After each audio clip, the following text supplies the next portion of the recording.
नमस्कार, ground report में स्वागत है आपका। मैं हूं आपके साथ सिरांधा। शुरुआत आज की बड़ी खबर के साथ करेंगे। जी हां, ऑल इंडिया ट्रांसपोर्ट फेडरेशन का आज देशव्यापी चक्का जाम है। हड़ताल का असर बिहार समेत कई राज्यों में देखा जा रहा है। आवश्यक सेवाएं छोड़कर सभी सेवाएं बाधित हैं।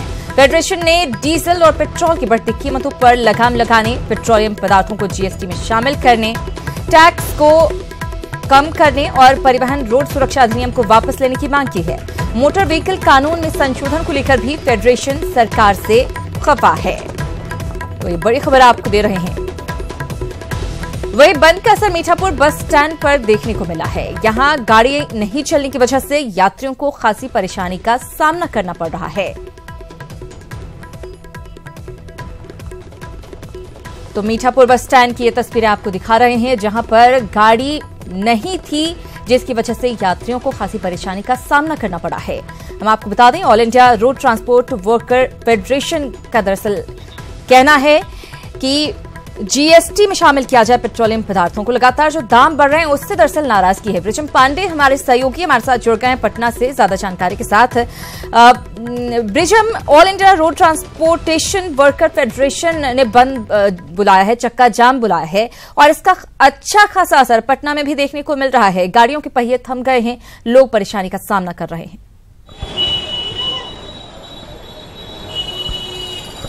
बिल्कुल सिरांधा, और मैं आपको तस्वीरों के साथ दिखाता हूं। जिस जगह पर मैं खड़ा हूं ये पटना जंक्शन का इलाका है और काफ़ी भीड़ भाड़ वाला इलाका होता है। और आपको बता दें कि जो ऑटो यहाँ ऑटो की भीड़ लगा करती थी, आप हट जाइए यहाँ से, वो ऑटो यहाँ नहीं चल रही है। कुछ एक जो सरकारी वाहन हैं, जो बस है, जो नगर निगम के तरफ से बस चलाए जाते हैं, वो चल रही है, उसमें काफ़ी भीड़ है। इसके अलावा कोई भी ट्रांसपोर्ट यानी कि ऑटो, ट्रक, लॉरी, ये तमाम चीजें नहीं चल रही है। All India road transport workers federation के तरफ से ये चक्का जाम किया गया है और आप देखिए किस तरह से लोग प्रदर्शन कर रहे हैं। ये तमाम जो लोग हैं ये ऑटो चालक हैं और ऑटो चालक संघ से जुड़े लोग हैं। इनसे हम जानते हैं, सर ये बंद क्यों? देखिए, पथ परिवहन एवं संशोधित सुरक्षा विधेयक 2017 जो इसमें विधेयक में पूरी तरह से विरोधाभास है। ये कारपोरेट पक्षी है, जन विरोधी है और हमारा देसी उद्योग से जुड़े उद्योगों पर हमला है। इसलिए हम पूरी तरह से भारत सरकार से मांग करते हैं कि इसको अविलंब वापस कीजिए। हम आपको बता दें कि आज के हड़ताल में यह भी जोड़ा हुआ है कि 29/12/2016 को जब एक कानून बन रहा था तो सरकार को धैर्य रखना चाहिए, लेकिन झूठ साच बोलने वाली सरकार ने 29 तारीख को अध्यादेश के माध्यम से, पतली गली के माध्यम से लाइसेंस फी, फिटनेस फी, परमिट फी, निबंधन शुल्क में बेतहाशा वृद्धि किया। साथ साथ आपको बता दें कि इसके पहले फिटनेस में 50 रुपया प्रतिदिन का फाइन नहीं था, जो अभी उस 29/12 क्या प्रभावित होगा राजकुमार जी? आज प्रभावित, आज जो बंद है, ऑटो रिक्शा का परिचालन बंद है, ट्रक मिनी बस का बंद है, ट्रक लॉरी, आप सिपारा चल जाइए, कोई डीजल पेट्रोल का लोडिंग नहीं हो रहा है। आप फतुहा चल जाइए, गैस का सिलेंडर लोड नहीं हो रहा है। मीठापुर बस स्टैंड जाइए, तमाम मीठापुर बस स्टैंड सील है। बता दें आपको कि 70% मोटरसाइकिल और प्राइवेट गाड़ी जो रोज निकलती थी आज नहीं निकली है, इसलिए कि हम लोगों ने जो जनसंपर्क अभियान चलाया उसमें बताया है कि केवल ऑटो वाले। इस तरह का प्रदर्शन आगे होगा, क्या होगा? आगे होगा कि आज हम भारत सरकार को अपना ताकत टेलर के माध्यम से दिखा रहे हैं कि परिवहन में वो ताकत है कि आपकी सरकार जा भी सकती है और रह भी सकती है। अगर आज एक दिवसीय हड़ताल के माध्यम से, एक दिवसीय टेलर के माध्यम से ये जीएसटी के दायरे में डीजल पेट्रोल को नहीं लाते हैं, बढ़े हुए फीस को वापस नहीं लेते हैं और ये विधेयक है इसको वापस नहीं लेते हैं, तो हम अनिश्चितकालीन हड़ताल करेंगे और सरकार रहेगी तो अपने कर्म से रहेगी और जाएगी तो अपने। देखिए सिरंधा, ये फेडरेशन के लोग हैं और फेडरेशन के लोग लगातार प्रदर्शन कर रहे हैं। दूसरी तरफ जिस तरह से ऑटो का जो परिचालन है वो पूरी तरह से बाधित है। यहाँ जहाँ भीड़ लगा करती थी, ऑटो रिक्शा की भीड़ लगा करती थी, वो पूरी तरह से खाली है। लेकिन ब्रिजम, आज के आंदोलन का अगर कुछ असर नहीं होता है, उसके बाद इनका अगला कदम क्या होगा? देखिए, इनका अगला कदम है कि आज यदि इनकी मांगों को पूरा नहीं किया जाता है और आज के बाद से सरकार कोई आदेश नहीं निकालती है तो इनका आक्रोश और भी बढ़ेगा। अनिश्चितकालीन हड़ताल की तरफ इनका रुख है। और देखिए किस तरह से ऑटो के इंतजार में ये तमाम लोग इंतजार कर रहे हैं, घंटों से इंतजार कर रहे हैं। हालांकि ये स्टेशन का इलाका है और स्टेशन के इलाके के पास जिस तरह से स्टेशन से लोग निकलते हैं। भाई जी सुनिए, आप ये बताइए कितने देर से वेट कर रहे हैं? 1 घंटा हो गया मेरे को। क्या अभी तक ऑटो नहीं मिला? कहाँ जाना है? मेरे को आशियाना जाना है। आशियाना जाना है, अभी तक ऑटो नहीं मिला मेरे को। देखिए ये यात्री हैं जो लगातार परेशान हो रहे हैं। बाबा कहाँ जाना है आपको? कहाँ जाना है आपको? जाना है हम लोग को गांधी मैदान। ऑटो नहीं मिल रहा? जी नहीं, ऑटो नहीं मिल रहा है। और मैंने बीएड का एग्जाम है, काउंसलिंग है, उसमें बच्ची लोग परेशान हो रहा है। अच्छा, बीएड का काउंसलिंग? जी। बिल्कुल ब्रिजम, तो देख पा रहे हैं हम लोगों की परेशानी, किस तरह लोग गाड़ियों के लिए परेशान हो रहे हैं। ऑटो, बस कुछ भी नहीं चल रहा, जिसका खामियाजा लोगों को भुगतना पड़ रहा है। शुक्रिया ब्रिजम इस जानकारी के लिए। और निश्चित रूप से इसका इफेक्ट पड़ रहा है। ये 2 तस्वीरें आपको दिखा रहे हैं, आप देखिए, पटना और मुजफ्फरपुर दोनों ही जगहों की ये तस्वीरें। हर जगह इस बंद को लेकर, इस जाम को लेकर लोग परेशान नजर आ रहे हैं, आवाजाही में दिक्कतें पेश आ रही हैं। और जो ऑल इंडिया फेडरेशन है, ट्रांसपोर्टेशन फेडरेशन, चेतावनी एक तरह से सरकार को देता हुआ नजर आया है कि अगर सरकार उनकी मांगे नहीं मानती है तो आगे अंजाम भुगतना होगा।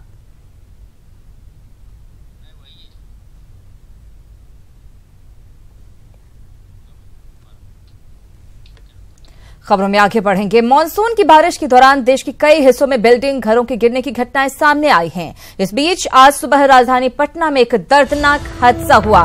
पटना रेलवे स्टेशन पर एक 70 वर्षीय बुजुर्ग के ऊपर बाथरूम की दीवार गिरने से उनकी मौत हो गई। बताया जा रहा है कि पटना जंक्शन के प्लेटफॉर्म नंबर 1 पर एक शख्स 2nd class passengers waiting room में था। जिस समय वो बाथरूम का इस्तेमाल करने गया तो बाथरूम की दीवार ही उसके ऊपर गिर गए। बुजुर्ग वैशाली जिले के महनार का रहने वाला था। उन्हें हावड़ा जाना था, जिसके लिए वो स्टेशन स्थित वेटिंग रूम में गाड़ी का इंतजार कर रहे थे और इसी दौरान बाथरूम की दीवार उनके ऊपर गिर गई, जिससे उनकी मौत हो गई। संजय हमारे सहयोगी हमारे साथ जुड़ गए हैं ज्यादा जानकारी के साथ। संजय, एक वेटिंग रूम की दीवार इतनी जर्जर थी कि वो गिर जाती है, एक शख्स की मौत हो जाती है, कितनी बड़ी लापरवाही है ये? निश्चित तौर पर श्रीराधा, बहुत बड़ी लापरवाही है। और यात्रियों के लिए रेलवे का जो वायदा और जो दावा होता है सुरक्षा का, वो आज पटना जंक्शन पर बेमानी साबित हुआ है। अगर सबसे बड़ी बात है कि अगर दीवार जर्जर थी तो वेटिंग रूम को क्यों यूज किया जा रहा था?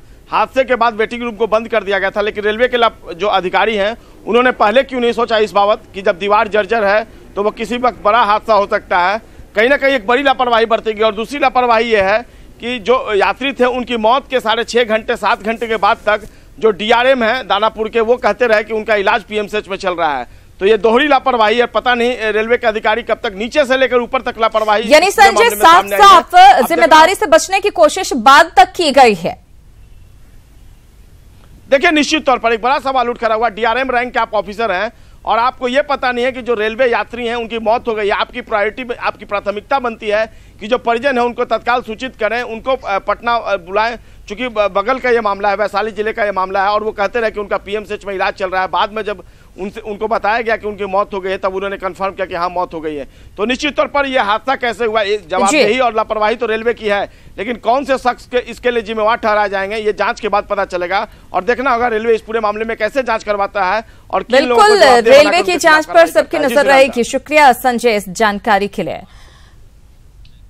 और मुजफ्फरपुर बालिका गृह यौन उत्पीड़न कांड की जांच जारी है। सीबीआई की टीम जिले में मौजूद है, जहां आज ब्रजेश ठाकुर की फरार राजदार मधु के परिजनों से पूछताछ हो सकती है। वहीं जेल में बंद ब्रजेश ठाकुर से भी जेल में जाकर जांच एजेंसी पूछताछ कर सकती है। वहीं सच्चाई का पता लगाने में जुटी सीबीआई की टीम ब्रजेश के परिजनों से भी पूछताछ कर सकती है। सीबीआई ने पूरे मामले से जुड़े कागजात और सबूत पुलिस और प्रशासन से हैंड ओवर ले लिए थे, जिसके बाद आज की पूछताछ का मकसद सारी जानकारियां जुटाना है, जिससे जांच में तेजी आ सके।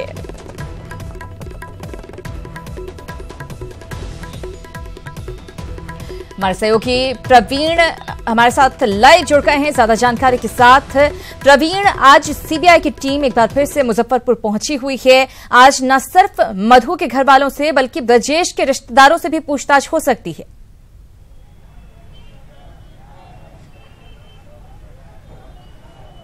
जी बिल्कुल, देखिए जो सीबीआई की दो टीम है, एक महिला टीम है और एक पुरुष टीम है। दोनों टीम अलग अलग दबिश बनाई हुई है और कल जैसा हम लोगों ने देखा था जो केस की आईओ है सीबीआई की, उनके नेतृत्व में जो सामाजिक सुरक्षा कोषांग है वहां से कुछ फाइलों को जब्त किया गया था देर शाम। साथ ही साथ जो सीबीआई की दूसरी टीम थी वो बालिका गृह पहुंची थी और आसपास जो ब्रजेश की वाइफ का जो ड्राइवर है राजू, उनसे तमाम मोबाइल के कॉल डिटेल्स खंगाले गए थे। जो राजू ड्राइवर है उसकी फोटोग्राफी सीबीआई ने की थी। साथ ही साथ जो केस के गवाह बने हैं, जो पुलिस द्वारा तफ्तीश हुई थी, उन तीनों गवाहों से पूछताछ हुई थी। इसके अलावा ब्रजेश ठाकुर के जो किराएदार हैं उनसे पूछताछ हुई है। इन तमाम पूछताछ के बाद अब ये आशंका जताई जा रही है कि इस मामले में जो फरार मधु है, जो ब्रजेश की राजदार है, जो लंबे अरसे तक ब्रजेश के साथ साय की तरह रही है, उसकी तलाश अहम है। और इसको लेकर जो चतुर्भुज स्थान इलाका है, रेड लाइट इलाका है, जहां मधु के परिवार वाले रहते हैं, उनके मां से पूछताछ हो सकती है, जो उनकी बहन है आसपास रहती है उनसे पूछताछ हो सकती है। साथ ही साथ जो ब्रजेश की वाइफ है, जो यहाँ एक रामेश्वर सिंह कॉलेज है वहाँ वो हिंदी की प्राध्यापक है, उनसे भी पूछताछ कर सकती है सीबीआई। इसके अलावा जो मधु के पति मोहम्मद चांद है, जो शादी के 2 साल बाद ही आप कह सकते हैं कि मधु को उन्होंने छोड़ दिया था, उस पर भी सीबीआई की नजर है कि आखिर जो फरार मधु है उसके सीने में कितने राज दफन हैं, इसको सीबीआई खंगालने की कोशिश कर रही है। साथ ही साथ ब्रजेश ठाकुर भी सीबीआई के सीधे निशाने पर है। ब्रजेश ठाकुर के 3 मोबाइल है जिसे पुलिस ने जब्त नहीं किया था। अब सीबीआई के लिए वो तीनों मोबाइल काफी अहम हो सकते हैं। इसके अलावा जो जेल में बंद ब्रजेश ठाकुर है उसके लिए सीधे जेल सीबीआई के अधिकारी जा सकते हैं, ऐसी संभावना जताई जा रही है। चूंकि कोर्ट में जब रिमांड का प्रोसेस होगा वो अलग विषय है, उसके लिए फिलहाल सीबीआई नहीं तैयार है, लेकिन सीबीआई सीधे मुजफ्फरपुर के केंद्रीय कारा में ब्रजेश ठाकुर से पूछताछ कर सकती है, ऐसी संभावना जताई जा रही है। बिल्कुल, शुक्रिया प्रवीण इस जानकारी के लिए। तो आज सीबीआई पूरी तरह से एक्टिव मोड में मुजफ्फरपुर में है। इधर मुजफ्फरपुर में पाप की नगरी चलाने वाला ब्रजेश चंद सालों में न सिर्फ रसूख वाला बन गया बल्कि करोड़ों की दौलत का मालिक भी बन बैठा। आइए जानते हैं ब्रजेश ने अपने काले साम्राज्य को कैसे बनाया और इसका जाल कहां तक फैला हुआ है।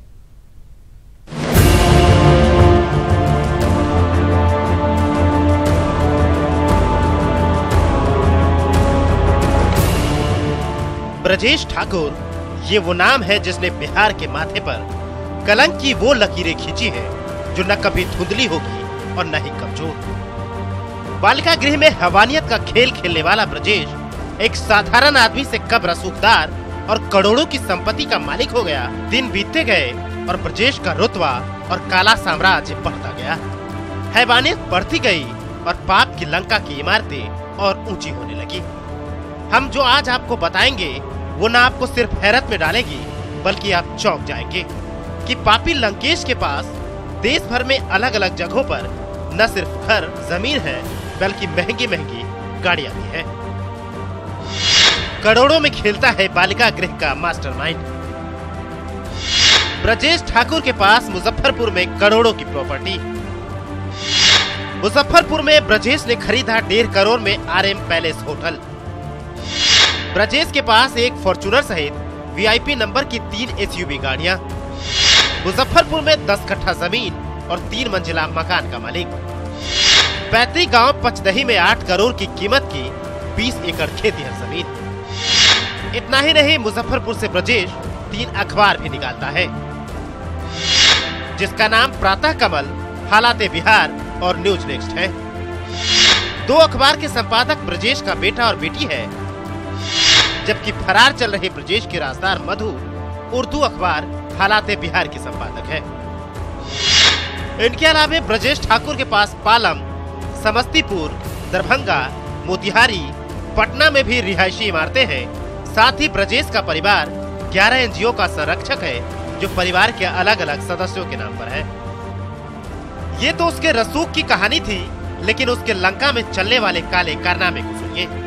ब्रजेश ने बालिका गृह में 2 सीढ़ियां बनवा रखी थी, जिसके सहारे वो अखबार के दफ्तर से लेकर बालिका गृह तक आसानी से आ जा सकता था। परिसर में मौजूद सीढ़ियां हैं वो कॉमन तौर पर सिर्फ बालिका गृह तक ही नहीं जाती थी, बल्कि जो ब्रजेश ठाकुर के 3 अखबार यहाँ से निकलते हैं उस वहाँ के दफ्तरों तक ये जाती थी। और ये माना जा रहा है कि जो पहले से बिल्डिंग बना हुआ था उसी के सहारे बालिका गृह का संचालन हो रहा था, और इन सीढ़ियों के सहारे बालिका गृह तक लोग आसानी से पहुँच पाते थे। बालिका गृह कांड उजागर होने के बाद ब्रजेश ठाकुर के काले कारनामे और काला साम्राज्य एक एक कर परत दर परत लोगों के सामने आ रहा है। हालांकि अब भी कई ऐसे राज हैं जो उसकी पाप की नगरी में दफन है। जांच जारी है और उम्मीद यही है कि पाप की इस लंका का दहन जरूर होगा। न्यूज़ 18 के लिए मुजफ्फरपुर से प्रवीण ठाकुर की रिपोर्ट। खबरों में आगे बढ़ेंगे। राज्यसभा के उपसभापति के चुनाव को लेकर एक बार फिर सरकार और विपक्ष के बीच कड़ी टक्कर देखने को मिल सकती है। 9 अगस्त को होने वाले चुनाव को लेकर जहां कांग्रेस संयुक्त विपक्ष के उम्मीदवार के सहारे बीजेपी को चुनौती देने की कोशिश में है, वहीं बीजेपी जीत की खास रणनीति पर काम कर रही है।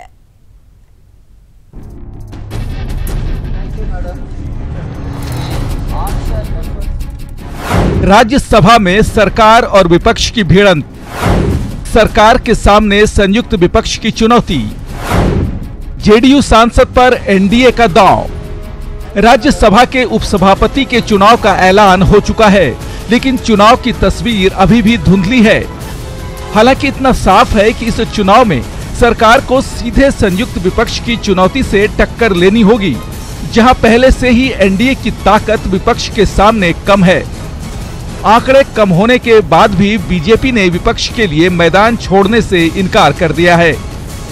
उपसभापति के पद के लिए बीजेपी अपना उम्मीदवार ना उतारकर एक तीर में 2 निशाना साधने की रणनीति पर काम कर रही है।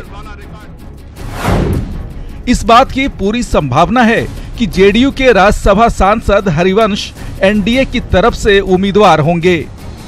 आभारी हूं उन लोगों का जिन्होंने मुझे उस पद के लिए योग्य समझा। साथ ही मैं निवेदन करना चाहूंगा उन सारे दलों से जो राज्यसभा में हैं कि संविधान पे कुछ पद ऐसे हों जिन पर आम सहमति बने। पत्रकारिता के पृष्ठभूमि से राजनीति में आए हरिवंश हालांकि यूपी के रहने वाले हैं, लेकिन उनकी कर्मभूमि झारखंड रही है और फिलहाल बिहार से राज्यसभा के सांसद हैं। वहीं विपक्ष की ओर से टीएमसी, बीजेडी या एनसीपी के किसी सांसद को मौका मिल सकता है। उपसभापति का चुनाव 9 अगस्त को होगा और इसके लिए 8 अगस्त को 12 बजे तक आवेदन स्वीकार किए जाएंगे। राज्यसभा में 245 सदस्य हैं। ऐसे में राज्यसभा के उपसभापति का चुनाव जीतने के लिए 122 सदस्यों के समर्थन की जरूरत होगी। राज्यसभा में 69 सांसदों के साथ बीजेपी सबसे बड़ी पार्टी है, लेकिन बदले हालात में तेलुगु देशम पार्टी के उससे नाता तोड़ने और शिवसेना के साथ रिश्ते खराब होने के बाद एनडीए के लिए उपसभापति पद के चुनाव का सामना कर पाना आसान नहीं होगा। एआईएडीएमके और निर्दलीय सदस्यों के समर्थन के बाद भी एनडीए की सदस्य संख्या राज्यसभा में 105 के करीब है। 6 सांसदों वाली टीआरएस और 3 सांसदों वाली शिवसेना की स्थिति अभी साफ नहीं है, जबकि कांग्रेस के साथ टीएमसी, एसपी और टीडीपी समेत संयुक्त विपक्ष की संख्या 115 के करीब है। बीजेडी अगर संयुक्त विपक्ष के साथ जाता है तो ये संख्या 125 के करीब पहुंच जाएगी और विपक्ष का उम्मीदवार उपसभापति बन सकता है। बीजेडी ने संयुक्त विपक्ष के साथ जाने और अपनी पार्टी के उम्मीदवार का भी संकेत दिया है, जिस पर आम सहमति संभव है। राज्यसभा के उपसभापति पीजे कुरियन के जुलाई में सेवानिवृत्त होने के बाद ये पद खाली हुआ है, जो कांग्रेस के राज्यसभा सांसद थे। लेकिन देखना दिलचस्प होगा कि कांटे के इस मुकाबले में जीत किसके हाथ लगती है। Bureau report, news 18 network. आगे बढ़ेंगे। नालंदा की बिहार शरीफ में पंचाने नदी ने उग्र रूप धारण कर लिया है। नदी का पानी बिहार शरीफ के सलेमपुर मोहल्ले में घुस गया है। घरों में कई फीट पानी बह रहा है और लोग दहशत में हैं। पानी में कई गाड़ियां डूब गई हैं। नदी के पानी से सैकड़ों एकड़ में लगी फसल भी बर्बाद हो गई। बांध टूटने का खतरा मंडरा रहा है। अब सबकी नजर जिला प्रशासन पर है। अगर जिला प्रशासन उचित कदम नहीं उठाता है तो इस जिले के रहुई हरनौत प्रखंड में भारी तबाही मच सकती है। नालंदा जिले के रहुई प्रखंड के दुलचंदपुर गांव, जहां बीती रात पंचाने नदी में आई तेज उफान के कारण यहां कई घरों में पानी घुस गया है। यहां तक कि यहां जो तटबंध है वो टूटने के कगार पर है। यहां गांव में पानी घुसने से लोग में अफरा तफरी मच गई है। लोग सड़कों पर आ गए हैं। लोगों का मांग है कि यहाँ नाव का सुविधा मुहैया कराया जाए और तटबंध है जो उसको सुरक्षा किया जाए। आप यहाँ पर देख सकते हैं कि किस तरह से पानी अपना तांडव मचा रहा है। अब यहाँ पर जिस तरह से लोग पानी में अपना ग्रामीण स्तर अपने स्तर से बचाव में जुटे हुए हैं। पूरे दिक्कत हो रही है सर। समूचे गांव में पानी हिल गया है। हम लोग हैं जो कि माने अस्त व्यस्त हो रहे हैं। कोई सुरक्षा सुविधा कुछ नहीं मिल रहा। हम लोगों को राहत कार्य कुछ नहीं चलाया जा रहा है। यहाँ का स्थिति क्या होगा आगे, पानी बढ़ोतरी पर है। हम लोग का कोई इससे अथी नहीं हो रहा है। कब पानी आया है? पानी रात में 1 बजे के करीब आया है सर। 12-1 बजे के करीब आया है पानी। प्रशासन के द्वारा क्या सुविधा मुहैया कराया जाए? कोई सुविधा नहीं मुहैया कराया गया प्रशासन के द्वारा। प्रशासन नहीं। पानी कितने बजे रात में आई है? पानी 12-1 बजे आई है। तो ग्रामीण है यहाँ का कहना है कि पानी 12 बजे रात में आई है और अभी तक तांडव मचा रही है, लेकिन जिला प्रशासन कोई सुविधा मुहैया नहीं करा रहा है। नालंदा से न्यूज 18 के लिए अभिषेक कुमार की रिपोर्ट। और इसी के साथ इस बुलेटिन में इतना ही, लेकिन बिहार और झारखंड की बाकी तमाम खबरों को विस्तार से जानने के लिए आप लॉग इन करें हमारी वेबसाइट news18bihar.com और news18jharkhand.com पर।